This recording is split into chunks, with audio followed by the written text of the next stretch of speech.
ஆவியானவர் கூட இருக்கிற போது, அந்த பலன் வருகிற போது ஒரு பெரிய நம்பிக்கை வருகிறது.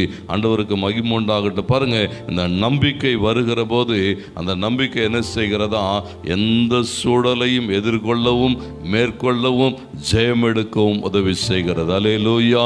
ஆண்டவருக்கு மகிமை உண்டாகட்டும். ஆவியானவர் வருகிற போது பாருங்க, எல்லாவற்றின் மேலும் பலவீனங்கள், சுகவீனங்கள், வியாதிகள், சத்துருவின் கிரியைகள், போராட்டங்கள் எல்லாவற்றின் மேலும் அதை என்ன செய்ய முடியுமா, அந்த நம்பிக்கை பெருகுகிற போது அதை எதிர்கொள்ளுகிறதுக்கான ஆதரவாய் ஆவியானவருடைய அந்த துணை நமக்குள்ளாய் கடந்து வருகிறது. அந்த அபிஷேகத்தினுடைய வல்லமை கடந்து வருகிறது.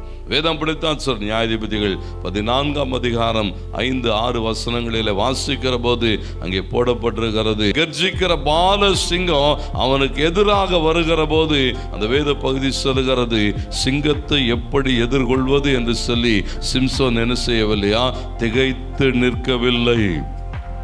ஆண்டவருக்கு மகிமை உண்டாகட்டும். அநேக நேரங்களில் அப்படியே திகைத்து நின்று இருக்கிறோம். இதை என்ன பண்ண போகிறோம், எப்படி எதிர்கொள்ள போகிறோம், இந்த சூழல்களை எப்படி மேற்கொள்ள போகிறோம் என்று திகைத்து நிற்கிற அனுபவங்கள். ஆனால் இங்கே சொல்லப்பட்டிருக்கிறது, பரிசுத்த ஆவியானுடைய வல்லமையின் பிரசன்னம் நம்மை நிரப்புகிறபடினாலே ஒன்றை குறித்தும் திகைத்து நிற்க மாட்டீர்கள். இங்கே எழுதப்பட்டிருக்கிறத பாருங்க, அந்த திடீர்னு ஒரு சிங்கம் அப்படியே பாய்கிற போது ஒரு பெரிய பயம் உண்டாகும், ஒரு நடுக்கம் உண்டாகும். எப்படி இதை மேற்கொள்ளுகிறது என்கிறதெல்லாம் வரும். ஆனால் வசனம் சொல்லுகிறது ஒன்று அங்கே சம்பவிக்கவில்லை. ஏன்னா ஆவியானவருடைய வல்லமை அவன் மேலே கடந்து வருகிற போது, ஆவியானவருடைய பலன் கடந்து வருகிற போது ஆண்டவருக்கு மகிமை உண்டான அந்த வசனங்கள் சொல்லுகிறது, அவன் தன் கையிலே ஒன்றும் இல்லாது இருந்தோம் அந்த பால சிங்கத்தை ஒரு ஆட்டுக்குட்டியை போல கிழித்து போடுகிறான். சிங்கத்தை எதிர்கொள்ளுகிறதான அல்லது மேற்கொள்ளுகிறதான பலன் எங்கிருந்து வருகிறதுன்னு சொன்னா இங்கே சொல்லப்பட்டிருக்கிறது, ஆண்டவருடைய வல்லமை அவன் மேலே கடந்து வருகிற போது. இந்த சூழல்கள்